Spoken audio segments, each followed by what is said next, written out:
Assalamualaikum warahmatullahi wabarakatuh. Perkenalkan, nama saya Nurastari dengan NIM 269 dari kelas C2. Assalamualaikum warahmatullahi wabarakatuh. Izin memperkenalkan diri. Nama saya Nur Aisyah Malik Kurdis dengan NIM 263. Halo semuanya, perkenalkan nama saya Silvia Lempika dengan NIM 511221259. Di sini saya akan menjelaskan tentang perkembangan iPhone sampai saat ini dan strategi apa yang saya lakukan jika saya sebagai manajer perusahaan tersebut. Nama saya Lia Rahmawati dengan NIM 511222126. Ini saya akan menjelaskan tentang iPhone atau about iPhone. Jadi, apa sih iPhone itu? iPhone adalah seri perangkat telepon pintar yang dikembangkan oleh perusahaan teknologi Apple Inc. Perangkat ini pertama kali diperkenalkan oleh Steve Jobs pada tahun 2007. Dan sejak itu telah menjadi salah satu produk terlaris dan paling populer di pasar ponsel. Pertama-tama, iPhone menggabungkan fitur-fitur dari telepon seluler biasa dengan kemampuan komputasi yang lebih canggih. Ini memungkinkan pengguna untuk melakukan panggilan telepon, mengirim pesan teks, mengakses internet, dan menjalankan berbagai aplikasi yang dirancang untuk memenuhi berbagai kebutuhan. Selanjutnya, iPhone pertama yang diperkenalkan pada tahun 2007 dikenal sebagai iPhone 2G atau iPhone asli. Menghadirkan fitur-fitur revolusioner seperti layar sentuh yang responsif, antarmuka pengguna yang intuitif, dan kemampuan menjelajahi web yang lebih baik daripada perangkat lain pada saat itu. Selain itu, iPhone juga memperkenalkan konsep App Store yang memungkinkan pengguna mengunduh dan menginstal aplikasi dari berbagai kategori. Sejak peluncuran iPhone asli, Apple telah merilis berbagai model dan seri iPhone baru dengan peningkatan kinerja, kamera yang lebih baik, fitur keamanan yang ditingkatkan, dan inovasi lainnya. Beberapa seri iPhone yang populer termasuk iPhone 3G, iPhone 4, iPhone 5, iPhone 6, iPhone 7, iPhone 8, iPhone X, iPhone XR, iPhone 11, iPhone 12, iPhone 13, iPhone 14, dan iPhone 14 Pro Max. Kemudian, iPhone juga dikenal dengan sistem operasi iOS atau iOS yang dikembangkan oleh Apple. iOS menyediakan lingkungan yang aman dan terintegrasi dengan layanan Apple seperti iCloud, Siri, asisten virtual, Apple Pay, sistem pembayaran, dan lainnya. iOS juga mendukung pengembangan aplikasi oleh pengembang pihak ketiga melalui SDK, Software Development Kit, yang disediakan oleh Apple. Dalam beberapa tahun terakhir, iPhone telah menjadi lebih dari sekadar telepon pintar dengan fitur-fitur tambahan seperti pemindai sidik jari, Touch ID, dan kemudian Face ID untuk pengenalan wajah. Dukungan jaringan 5G, kamera dengan kemampuan fotografi dan videografi yang lebih canggih, serta peningkatan dalam hal kecerdasan buatan dan pemrosesan grafis. Lalu, iPhone juga terintegrasi dengan ekosistem Apple yang luas, termasuk produk dan layanan seperti MacBook, Apple Watch, iPad, Apple Music, Apple TV, dan lainnya. Selain itu, Apple menyediakan pembaruan perangkat lunak reguler untuk iPhone guna meningkatkan kinerja, memperbaiki keamanan, dan menambahkan fitur baru. Dengan sejarah dan evolusi yang panjang, iPhone telah menjadi salah satu merek terkenal di industri teknologi dan tetap menjadi salah satu pilihan utama bagi pengguna yang mencari kombinasi kualitas, keamanan, dan kemampuan inovasi yang kuat dalam perangkat telepon pintar. Perkembangan iPhone saat ini terus berlanjut dengan peningkatan fitur dan inovasi yang ditawarkan oleh Apple. Berikut adalah beberapa perkembangan terkini yang terjadi pada iPhone. 1. Seri iPhone terbaru. Apple secara teratur merilis seri iPhone baru dengan peningkatan kinerja kamera yang lebih baik, daya tahan baterai yang lebih lama, dan fitur-fitur baru. Seri iPhone terbaru yang dirilis pada tahun 2021 adalah iPhone 13 yang hadir dalam beberapa model, termasuk iPhone 13 mini, 13, 13 Pro, dan 13 Pro Max. 2. Teknologi 5G. Sejak peluncuran iPhone 12 pada tahun 2020, Apple telah memperkenalkan dukungan jaringan 5G pada perangkat iPhone. Teknologi 5G memungkinkan kecepatan internet yang lebih tinggi dan konektivitas yang lebih andal, memberikan pengalaman pengguna yang lebih baik dalam hal streaming video, unduhan, dan gaming. Yang ketiga, ada A14 Bionic Chip. Apple telah mengembangkan chip khusus untuk iPhone yang bernama A14 Bionic, yang merupakan salah satu chipset tercepat dan paling canggih yang ada pada saat ini. Chip ini memberikan kinerja yang lebih baik, efisiensi daya yang lebih tinggi, dan kemampuan pemrosesan grafis yang kuat, meningkatkan pengalaman pengguna dalam menjalankan aplikasi yang membutuhkan daya komputasi yang tinggi. Yang keempat, ada fotografi dan videografi yang canggih. Setiap generasi iPhone baru membawa peningkatan dalam hal kemampuan fotografi dan videografi. Apple terus mengembangkan teknologi kamera pada iPhone dengan peningkatan sensor, pengolahan gambar, dan fitur-fitur baru seperti mode malam, pemrotetan dalam format ProRAW, pemrotetan dengan zoom optik tinggi, dan lainnya. Ini memungkinkan pengguna untuk mengambil foto dan video berkualitas tinggi dengan detail tajam dan warna yang akurat. Yang kelima, ada kekuatan kecerdasan buatan atau AI. Apple menggunakan kecerdasan buatan dalam iPhone untuk meningkatkan fitur-fitur seperti pemrosesan gambar, pengenalan wajah dengan Face ID, Siri, dan pengalaman pengguna yang personalisasi. AI memungkinkan iPhone untuk belajar dari kebiasaan dan preferensi pengguna, memberikan rekomendasi yang lebih cerdas, dan menyediakan solusi yang lebih intuitif. Yang keenam, ada keamanan dan privacy. Apple telah memberikan perhatian besar pada keamanan dan privasi pengguna dalam iPhone. Fitur-fitur seperti Face ID, pembaruan perangkat lunak teratur, enkripsi data yang kuat, dan kontrol privasi yang ditingkatkan memberikan perlindungan yang lebih baik terhadap ancaman keamanan dan melindungi data pribadi pengguna. Nah, di judul slide selanjutnya ada demografi. Demografi adalah studi tentang populasi baik dari segi ukuran keseluruhan dan karakteristik struktural mereka. Dari sudut pandang bisnis, bidang minat utama mencakup struktur usia populasi tertentu, keseimbangan gendernya, distribusi geografisnya, dan kecenderungan ukuran dan struktur populasi untuk berubah seiring waktu. Kemudian ada pengertian demografi menurut Hardiwinoto dan Setiabudi 2005. Demografi adalah studi kependudukan dan mencakup berbagai hal seperti jumlah, persentase kenaikan, jenis kelamin, umur, pekerjaan, kesehatan, angka kelahiran, gaya hidup, perkawinan, dan lain-lain. Hal tentang kependudukan. Lalu, lingkungan demografi dapat memiliki pengaruh yang signifikan terhadap penerimaan dan adopsi iPhone. Berikut adalah beberapa faktor demografis yang dapat mempengaruhi penggunaan iPhone dalam suatu populasi. Yang pertama ada pendapatan. Pendapatan merupakan faktor penting dalam adopsi teknologi, termasuk iPhone. Di daerah dengan pendapatan tinggi, orang mungkin lebih mampu membeli iPhone karena harganya yang relatif mahal. Sebaliknya, di daerah dengan pendapatan rendah, adopsi iPhone mungkin lebih terbatas. Yang kedua ada usia. Pemahaman dan keterampilan teknologi seringkali berbeda antar generasi. Generasi yang lebih muda cenderung lebih terbiasa dan terampil dalam menggunakan teknologi, termasuk iPhone. Oleh karena itu, adopsi iPhone cenderung lebih tinggi di antara kelompok usia yang lebih muda. Ketiga, pendidikan. Tingkat pendidikan juga dapat mempengaruhi adopsi iPhone. Orang dengan pendidikan tinggi mungkin lebih terbuka terhadap teknologi baru dan cenderung memiliki pengetahuan yang lebih baik dalam menggunakan perangkat seperti iPhone. Keempat, aksesibilitas infrastruktur. Infrastruktur telekomunikasi yang baik, seperti jaringan seluler yang cepat dan luas, dapat menjadi faktor penting dalam adopsi iPhone. Jika suatu daerah memiliki aksesibilitas yang baik terhadap teknologi dan konektivitas yang stabil, kemungkinan besar akan ada adopsi yang lebih tinggi terhadap iPhone. 5. Kultur dan preferensi lokal. Beberapa pasar memiliki preferensi lokal yang kuat terhadap merek dan produk tertentu. Beberapa kelompok demografis mungkin lebih condong menggunakan merek dan produk dari pabrikan lain, yang dapat mempengaruhi adopsi iPhone di daerah tersebut.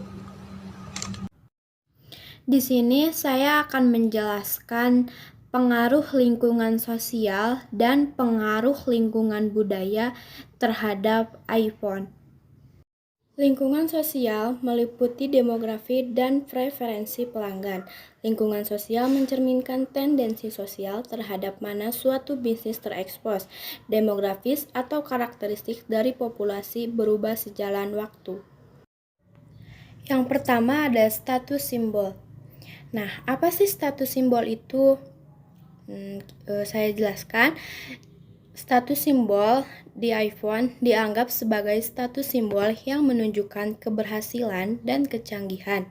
Kehadiran merek iPhone yang terkenal dan inovatif telah memberikan dampak pada persepsi masyarakat terhadap pemiliknya. Penggunaan iPhone dapat mengkomunikasikan identitas sosial dan ekonomi tertentu. Selanjutnya, pengaruh tren mode. Nah, di iPhone, selain sebagai perangkat teknologi, juga dianggap sebagai aksesoris mode. Perkembangan desain iPhone yang inovatif dan fitur-fitur yang menarik telah membuatnya populer di kalangan pencinta mode dan penggemar teknologi. Banyak selebriti dan pengaruh media sosial yang seringkali terlihat menggunakan iPhone, yang dapat mempengaruhi tren konsumsi dan keinginan masyarakatnya. Next, yang ketiga ada penggunaan teknologi. iPhone telah memainkan peran penting dalam perubahan budaya digital dengan fitur-fiturnya yang canggih dan mudah untuk digunakan. iPhone memungkinkan pengguna untuk terhubung dengan dunia digital, mengakses aplikasi, media sosial, dan konten hiburan dengan cepat dan mudah. Hal ini berdampak pada cara komunikasi belanja dan mengonsumsi konten digital dalam masyarakat. Next, yang keempat, ada pengaruh media sosial. Perkembangan media sosial dan aplikasi berbasis internet telah menjadi bagian integral dari kehidupan sehari-hari bagi banyak orang. Penggunaan iPhone dalam mengakses platform ini telah mempengaruhi cara orang berinteraksi, berbagai informasi, dan mengonsumsi konten dalam budaya di mana media sosial memainkan peran penting. Penggunaan iPhone dapat memberikan pengaruh yang signifikan pada cara orang berpartisipasi dalam kehidupan sosial dan budayanya. Next, yang terakhir, ada pembentukan komunitas. Pengguna iPhone seringkali membentuk komunitas online dan offline yang dapat mempengaruhi cara mereka berinteraksi dan berbagi minat mereka. Ada berbagai forum, media sosial, dan acara komunitas yang didedikasikan untuk pengguna iPhone. Komunitas semacam itu dapat memberikan dukungan, pengetahuan, dan pemahaman yang unik tentang penggunaan iPhone, dan dapat membentuk pengaruh sosial budaya di sekitar perangkat ini. Selanjutnya, ada lingkungan budaya. Apa sih lingkungan budaya itu? Nah, lingkungan budaya merupakan keadaan sistem nilai budaya, adat istiadat, dan cara hidup masyarakat yang mengelilingi kehidupan seseorang. Yang pertama ada persepsi nilai. Lingkungan budaya dapat membentuk persepsi nilai masyarakat terhadap produk seperti iPhone. Jika suatu budaya mementingkan status sosial, inovasi, atau keanggunan, maka iPhone dapat menjadi simbol status dan prestis yang diinginkan. Budaya konsumsi dalam suatu masyarakat juga dapat mempengaruhi popularitas iPhone. Jika suatu budaya menganut gaya hidup yang konsumtif dan adopsi teknologi terkini, iPhone dapat menjadi produk yang diminati karena dianggap sebagai barang mewah dan barang yang terkini. Selanjutnya, ada pengaruh selebriti dan influencer. Dalam beberapa budaya, selebriti dan influencer memiliki pengaruh yang kuat dalam membentuk tren dan preferensi konsumen.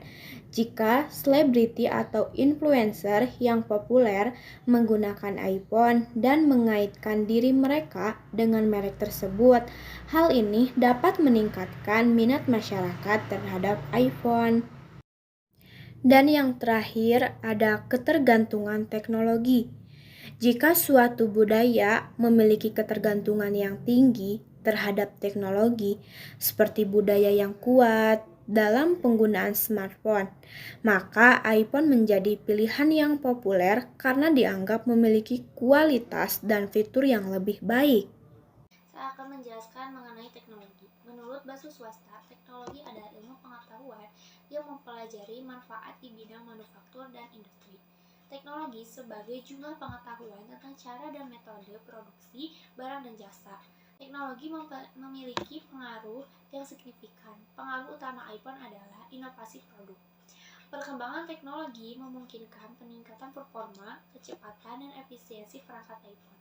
Selain itu, teknologi baru memungkinkan pengembangan fitur-fitur baru yang meningkatkan pengalaman pengguna seperti peningkatan kualitas kamera, pemrosesan gambar yang lebih baik, kemampuan pengisian daya cepat, dan peningkatan kualitas layar. 2. Konektivitas dan jaringan. Peningkatan kecepatan jaringan seperti 4G dan 5G memungkinkan pengguna iPhone untuk mengakses internet dengan kecepatan tinggi dan menjalankan aplikasi yang membutuhkan koneksi data yang stabil. Ketiga, aplikasi dan ekosistem. Apple menyediakan platform dan pengembangan perangkat lunak seperti Software Development Kit yang terus diperbarui sehingga pengembang dapat mengoptimalkan fitur-fitur dan kinerja aplikasi untuk iPhone. Keempat, keamanan privasi.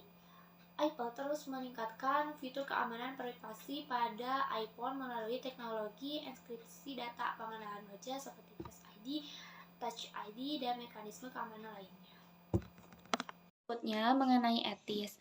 Menurut Hughes, etika adalah sebuah bagian dari falsafah yang berkaitan dengan nilai-nilai kelakuan manusia. Moral adalah dari bahasa Latin mores yang dapat diartikan sebagai perbuatan dan kelakuan. CSR atau Corporate Social Responsibility adalah suatu konsep atau tindakan yang dilakukan oleh perusahaan sebagai rasa tanggung jawab perusahaan terhadap sosial maupun lingkungan sekitar, di mana perusahaan itu berada seperti melakukan suatu kegiatan yang dapat meningkatkan kesejahteraan masyarakat dan menjaga lingkungan. Manfaat CSR bagi perusahaan. Yang pertama, peningkatan reputasi. Melalui CSR, perusahaan seperti Apple dapat memperoleh peningkatan reputasi baik di mata masyarakat dan konsumen. Perusahaan dapat membangun citra yang positif dan dipercaya oleh konsumen. Kedua, diferensiasi dari kompetitor. Jika Apple menonjol dengan program CSR yang berarti dan dampaknya terhadap masyarakat, ini dapat menjadi keunggulan kompetitif yang membedakan perusahaan dari pesaingnya. Yang ketiga, pemenuhan ekspektasi konsumen. Apple dapat memenuhi ekspektasi konsumen yang mengharapkan perusahaan untuk bertanggung jawab secara sosial dan lingkungan. Keberlanjutan bisnis. Perusahaan dapat membangun hubungan yang lebih baik dengan pemangku kepentingan, memperkuat ikatan dengan konsumen, dan mengurangi resiko CSR untuk masyarakat. Yang pertama, dampak lingkungan yang positif, penggunaan energi terbarukan, pengurangan emisi karbon dan daur ulang bahan. Apple berkontribusi pada perlindungan lingkungan dan pengaruh dampak negatif terhadap alam. Ini memberikan manfaat langsung bagi masyarakat dengan menjaga keberlanjutan tempat yang kita tinggali. 2. Pendidikan dan akses teknologi. Apple meluncurkan berbagai program pendidikan seperti Everyone Can Code dan Everyone Can Create yang memberikan kesempatan kepada masyarakat untuk mengembangkan keterampilan teknologi dan kreativitas. Melalui program-program ini, Apple membantu meningkatkan aksesibilitas pendidikan dan memberikan alat sebagai sumber daya yang diperlukan bagi masyarakat untuk menghadapi tantangan masa depan. Pemberdayaan komunitas. Apple juga terlibat dalam inisiatif pemberdayaan komunitas. Mereka memberikan dukungan kepada organisasi lokal dan internasional, termasuk yang berfokus pada kesehatan, pemberdayaan ekonomi, dan pengentasan kemiskinan. 4. Kesetaraan dan keberagaman. Apple mendorong inklusivitas dalam lingkungan kerja mereka dan mengadopsi langkah-langkah untuk memastikan kesetaraan kesempatan bagi semua individu tanpa memandang latar belakang mereka. Dan demikian, Apple berkontribusi pada masyarakat yang lebih adil dan inklusif. Kelima, kontribusi dalam situasi darurat. Apple juga memberikan bantuan dalam situasi darurat dan bencana. Mereka menyumbangkan sumber daya, teknologi, dan dana kepada organisasi manusia untuk membantu masyarakat yang terkena dampak bencana. Strategi yang saya gunakan jika saya sebagai manajer perusahaan. Serangan samping atau sideways competition adalah serangan tidak berhadapan langsung dengan lawan, serangan melalui sisi kelemahan. Strategi ini digunakan perusahaan untuk menghadapi pesaing langsung dengan mengarahkan perhatian ke segmen pasar yang berbeda atau memperluas lini produk mereka. Berikut ini adalah beberapa strategi persaingan samping yang dapat diterapkan. Yang pertama ada diversifikasi produk. Kita dapat memperluas lini produk kita dengan menawarkan produk atau layanan baru yang tidak hanya bersaing langsung dengan pesaing utama, tetapi juga menarik pelanggan dari segmen pasar yang berbeda. Misalnya, jika kita menjual iPhone di Cimahi, kita dapat memperluas lini produk dengan menawarkan aksesori atau perangkat wearable yang kompatibel. 2. Diferensiasi produk. Kita ciptakan keunikan dalam produk atau layanan yang membuatnya berbeda dari pesaing. Ini bisa melalui fitur tambahan, kualitas yang lebih baik, desain yang menarik, atau pengalaman pengguna yang lebih baik. Dengan menonjolkan nilai tambah yang unik, kita dapat menarik perhatian pelanggan yang mencari sesuatu yang berbeda dari apa yang ditawarkan pesaing. Yang ketiga, ada inovasi teknologi. Tetap berada di garis depan inovasi teknologi dan terus mengembangkan produk atau layanan yang menggunakan teknologi baru. Ini akan memberikan keunggulan kompetitif dan membuat pesaing sulit mengejar kemajuan kita. Keempat, ada aliansi strategis. Bentuk kemitraan atau aliansi dengan perusahaan lain yang memiliki keahlian atau sumber daya yang dapat melengkapi produk atau layanan kita. Misalnya, bekerja sama dengan perusahaan teknologi lain untuk mengintegrasikan solusi mereka dengan produk kita. 5. Ada fokus pada pengalaman pelanggan. Berikan pengalaman pelanggan yang luar biasa melalui pelayanan yang ramah, layanan pelanggan yang responsif, dan proses pembelian yang mudah. Dengan memberikan pengalaman yang unggul, kita dapat membangun loyalitas pelanggan yang kuat dan membuat mereka memilih kita daripada pesaing.